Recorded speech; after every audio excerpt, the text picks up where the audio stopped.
Olá, hoje eu convido a todos a nos debruçarmos com o auxílio de Emmanuel sobre um dos tesouros mais preciosos da espiritualidade humana, o Sermão da Montanha.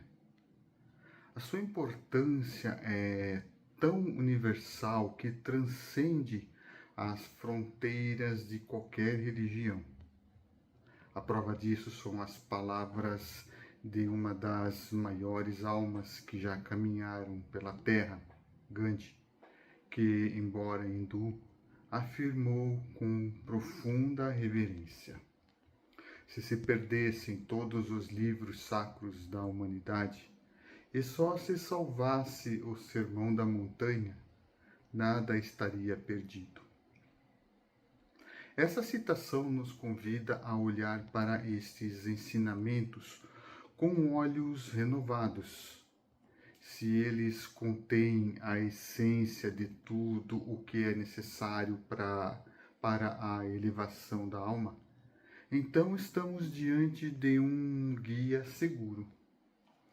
E, à luz da doutrina espírita, compreendemos que Jesus, nosso governador planetário, não nos legou apenas consolações, mas um verdadeiro código de conduta, para que possamos, por nosso próprio esforço, sair da condição de espíritos em provas e expiações e alçar voo rumo à regeneração. As bem-aventuranças que abrem este sermão são muito mais do que frases poéticas. Elas representam uma escada evolutiva, um roteiro seguro para o trabalho de autoaperfeiçoamento. Cada bem-aventurança é um degrau que se apoia no anterior. Não se pode ser manso sem antes ser humilde. Não se pode ser puro de coração sem antes ter exercitado a misericórdia.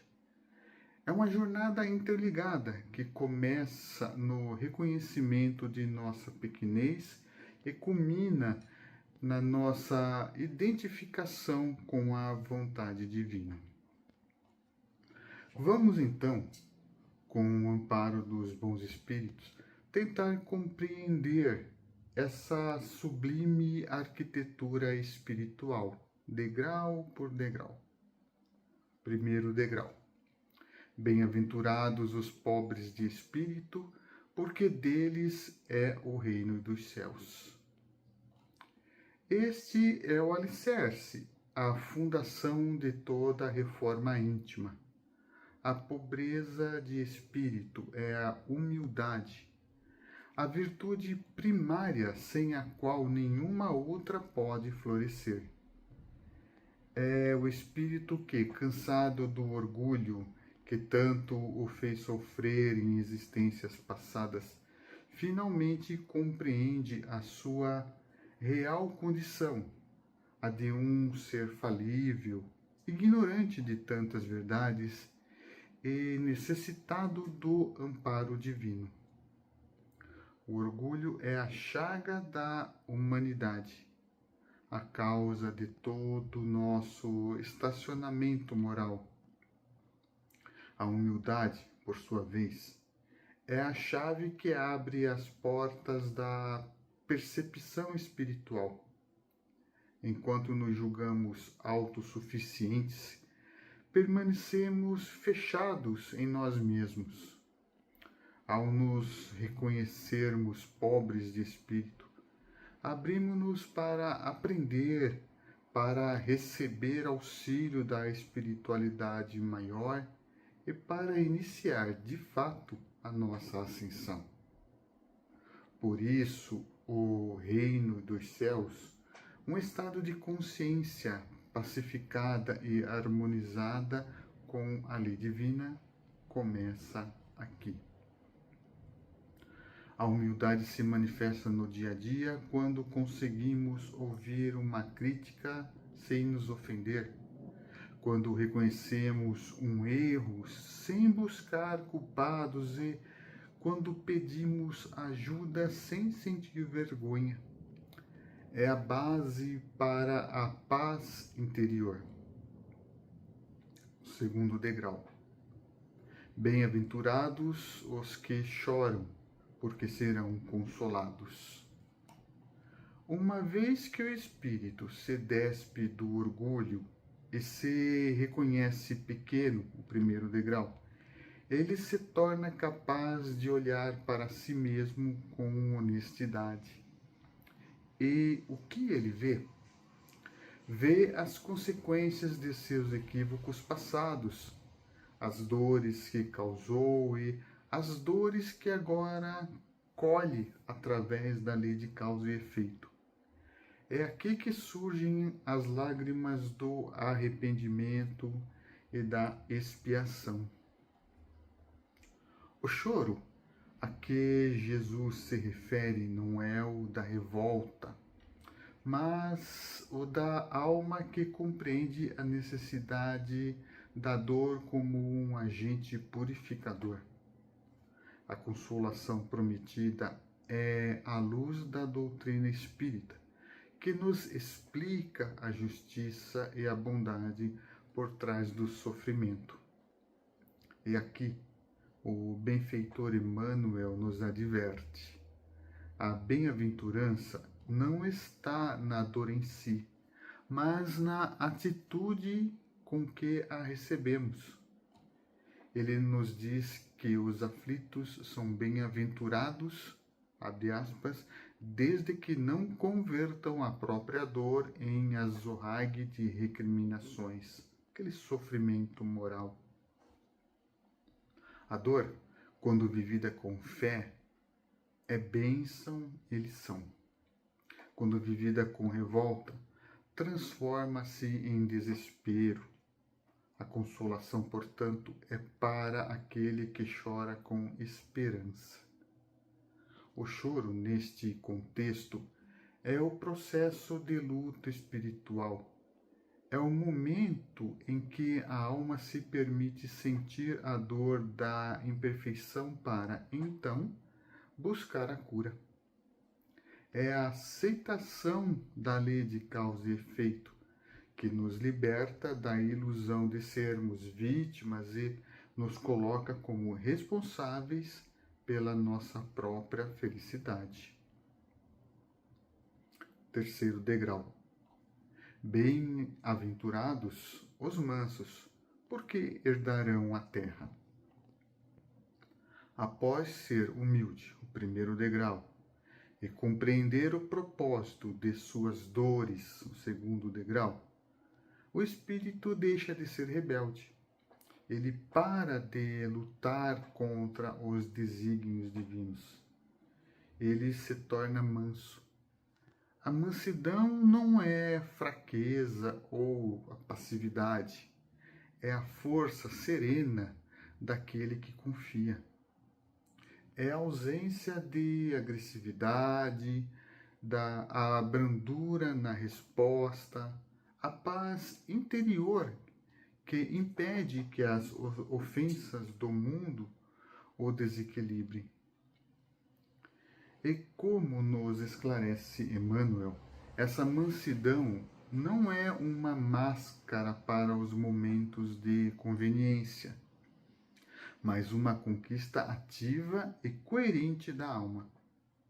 A promessa de herdar a terra se cumprirá pela lei de afinidade.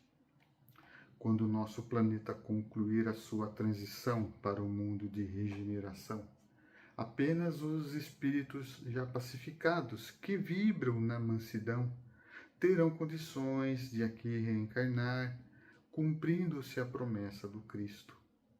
A mansidão é, portanto, o passaporte para a felicidade futura. A mansidão é exercida no trânsito, nas discussões familiares, na paciência com o colega de trabalho difícil. É a capacidade de manter a serenidade diante da provação, lembrando que a nossa paz não pode depender da imperfeição alheia. Um quarto degrau. Bem-aventurados os que têm fome e sede de justiça, porque serão saciados. Uma vez pacificado, o espírito não se acomoda. Surge nele uma fome e sede de justiça. Não a justiça dos homens, que busca a punição, mas o desejo ardente de viver em harmonia com a lei divina. É o anseio do espírito que não suporta mais a própria imperfeição. Ele tem fome de ser mais honesto, sede de ser mais fraterno. E a promessa de Jesus é de que nossa fome será saciada.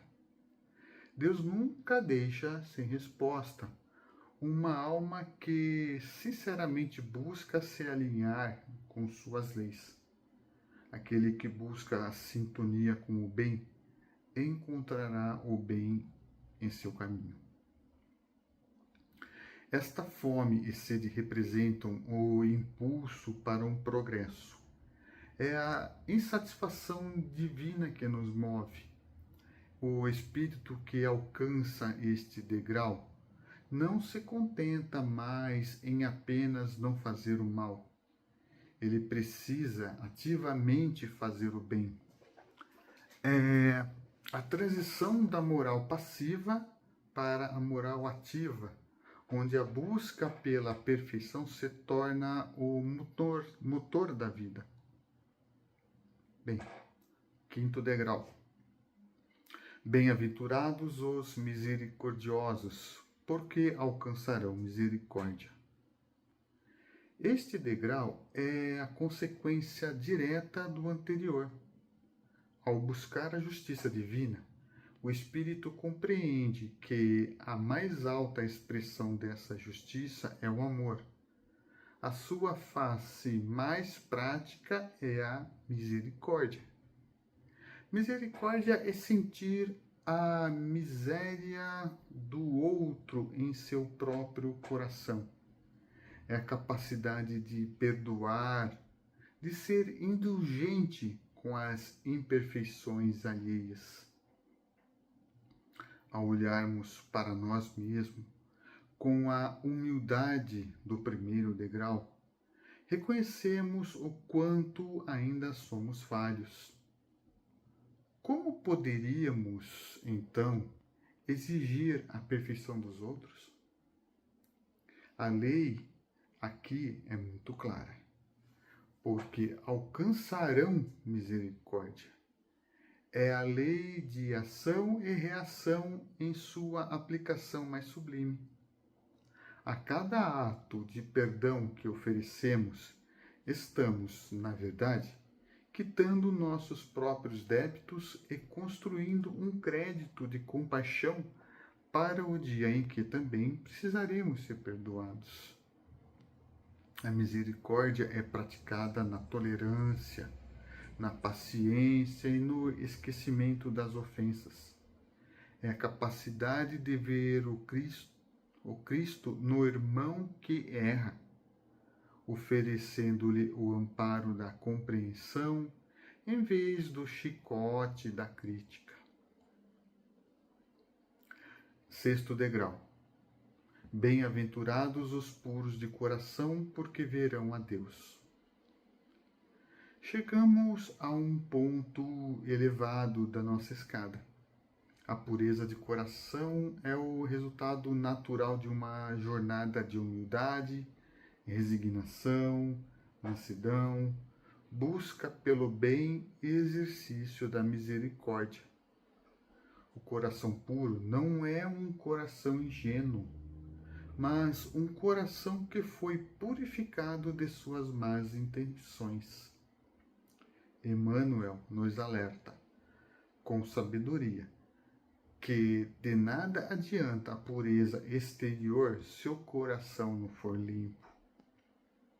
A verdadeira pureza, diz ele, é aquela que, quando habita os nossos olhos, ouvidos e boca, nos faz ver o mundo com compaixão e nos impede de espalhar o mal.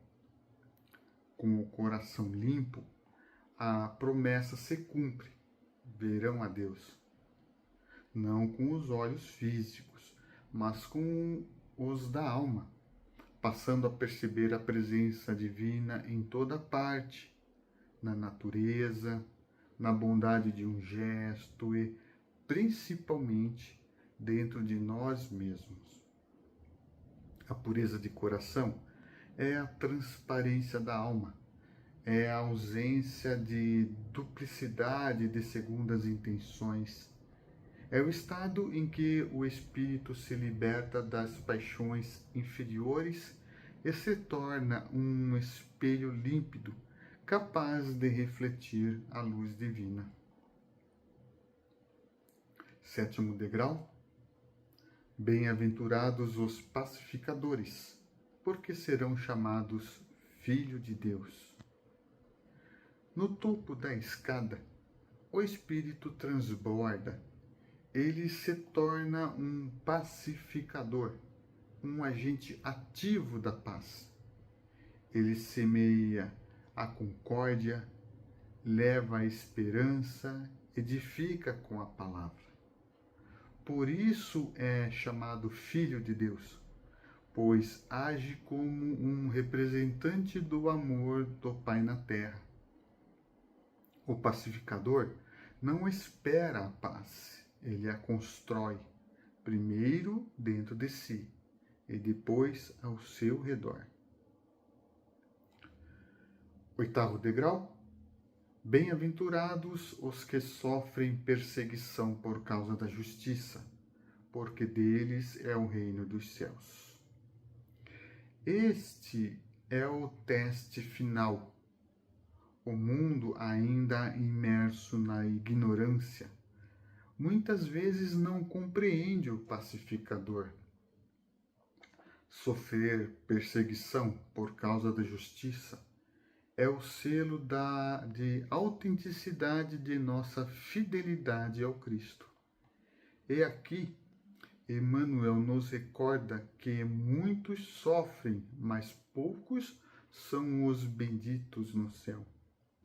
Pois a bem-aventurança não está no ato de ser perseguido, mas em saber aceitar a prova com fé, sem cair na lamentação ou no desespero. É a prova de que a alma está pronta para a verdadeira pátria. Bem, esta escada das bem-aventuranças é o roteiro de nossa jornada de volta à casa do Pai. Começa com a humildade, passa pelo arrependimento que nos lava, conduz-nos à mansidão que nos pacifica, desperta a fome de justiça que nos move, ensina-nos a misericórdia que nos liberta, purifica nosso coração para vermos a Deus e, finalmente, nos transforma em pacificadores. Que possamos, a cada dia, olhar para esta escada e nos perguntar com sinceridade: em qual degrau eu estou hoje? Qual o próximo passo que preciso dar? Que o consolo de Jesus seja o impulso para subirmos, degrau por degrau, esta abençoada escada de luz, com a certeza de que no topo nos espera a verdadeira vida e a paz que o mundo não pode nos dar. Muito obrigado a todos e muita paz.